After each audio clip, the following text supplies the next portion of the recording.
Bonjour à tous, je reviens vers vous dans ce nouveau tutoriel avec une méthode qui va être très simple, comment faire une vidéo sur fond vert. C'est-à-dire que souvent on a besoin d'avoir un décor virtuel et la méthode simple c'est de faire sa vidéo sur un tissu qu'on appelle le cyclorama, qui est un fond de couleur unique. Il faut savoir que la couleur verte n'est pas obligatoire. Généralement, tout ce que l'ordinateur qui est un automate a besoin de savoir, c'est que vous avez une couleur que vous voulez enlever parce que la machine fait la différence entre la chrominance, qui est l'étalage de couleurs, et la luminance, qui donne plutôt les tracés. Donc, une fois que vous avez utilisé une couleur unique en fond, vous pourrez le dire à l'ordinateur d'enlever le rayonnement électromagnétique qui correspond à la couleur. Parce que vous savez que le prisme de Newton décompose la lumière blanche en 7 couleurs. Et donc, chaque couleur a une plage bien précise qui peut être, grâce à des filtres, enlevée. Donc, à chaque fois, vous pouvez changer le fond, changer à votre guise. Donc, la méthode consiste à faire sa vidéo d'abord sur le fond et ensuite y aller dans un logiciel de montage comme Premiere Pro ou bien After Effects. Voilà. Une fois arrivé dans le logiciel Premiere Pro, il vous faut monter la séquence. Je ferai une autre vidéo pour montrer comment faire un montage facile. Et alors, faire un clic droit là, venir remplacer par une composition After Effects. Et directement, After Effects s'ouvre et vous donne le même montage là, affiché dans After Effects avec ses paramètres à lui. Vous savez que After Effects, c'est le logiciel qui fait les effets spéciaux dans la suite Adobe et vous devez donc l'avoir. Donc, je viens dans After Effects, il s'ouvre directement là. Et j'utilise le plugin Keylight qui se trouve ici dans masquage, Keylight 1.2, un plugin très intéressant. J'utilise sa pipette. La pipette de Keylight permet de dire quelle couleur on souhaite faire disparaître. Je l'utilise là, mais seulement ce que je fais, c'est que je me rapproche le plus de la zone la plus sombre près du personnage. Je clique là-dessus et vous verrez que du coup, l'effet n'est pas si mal que ça enlève pratiquement tout le fond, mais il peut être possible de faire des réajustements avec le temps. Donc, je reviens dans la fenêtre des projets.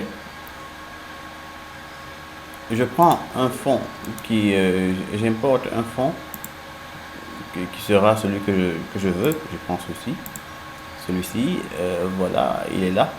Et donc, je le dépose sur la composition dans After Effects, mais en dessous du premier calque.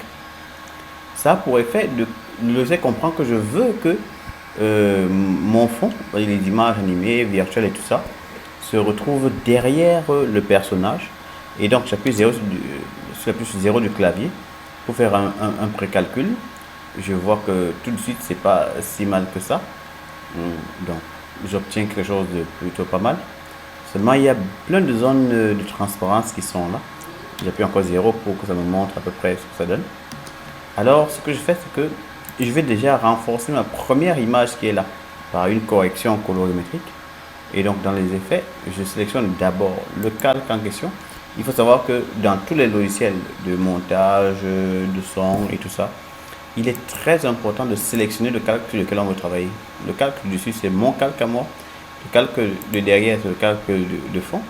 Donc je sélectionne ce calque et je vais dans les différents effets pour pouvoir faire une correction colorimétrique. Ici, dans le cas d'espèce, je vais simplement prendre des courbes.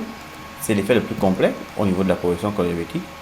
Et donc, je vais baisser au niveau de la courbe qui est oblique là. Lorsque vous baissez en dessous de la moitié, lorsque vous baissez le bas, ça a pour effet d'augmenter ce qu'on appelle le contraste de votre image. Vous allez voir que directement ça va changer là. Je vais devenir, l'image va devenir beaucoup plus sombre, beaucoup plus marquée. Les noirs seront plus noirs et ainsi de suite. Vous voyez, les noirs sont plus noirs. Je vais augmenter la luminosité en montant la courbe. Vous voyez, je brille un peu plus. Et donc, une fois que c'est fait, je tape encore 0 du clavier. Je touche 0. Je prends soin de baisser la qualité de l'image. Voilà.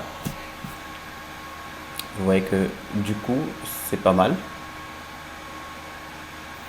Alors, si vous faites cela et que vous voyez là par exemple, il y a je vais mettre pause. Là, il y a plein de zones de transparence là sur mes cheveux par exemple.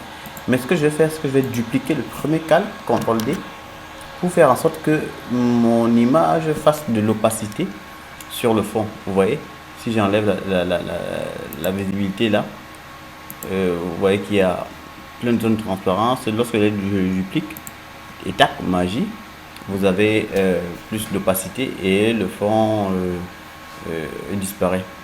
Une fois que c'est fait, je fais quelques réglages encore. Je peux ajuster, je peux augmenter le niveau d'effet du key light. Je peux mettre ça à, on va dire 130 plutôt qu'à 100, et ça a pour effet de gommer toute cette zone là qui donnait de la transparence. Une fois que c'est fait, je n'ai qu'à enregistrer, CTRL S, pour que l'effet en question se retrouve dans Premiere. Vous avez vu, je repars dans le logiciel Premiere Pro, et du coup il va pendant un certain temps calculer mon effet, et en temps réel vous obtenez votre masquage ou alors votre incrustation de façon aussi simple. Vous pouvez réaliser, quand vous avez Premiere Pro et After Effects, des incrustations de qualité.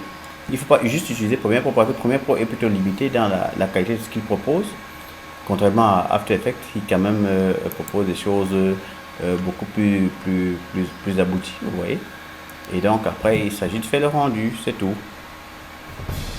Voilà, c'est terminé comme méthode. Vous voyez que c'est plutôt facile de le faire. Je vous donne rendez-vous dans une autre vidéo très bientôt. J'espère que vous allez liker ma vidéo, que vous allez vous abonner à ma chaîne, et je compte faire très prochainement une formation via WhatsApp, une formation plus directe, parce que souvent lorsque je laisse des vidéos sur YouTube, les gens me posent des questions, mais il est très difficile de répondre parce qu'on n'est pas en direct. Donc les prochaines formations se feront en direct via WhatsApp. Donc regardez bien le numéro qui s'affiche là et contactez-moi via WhatsApp pour avoir le retour direct.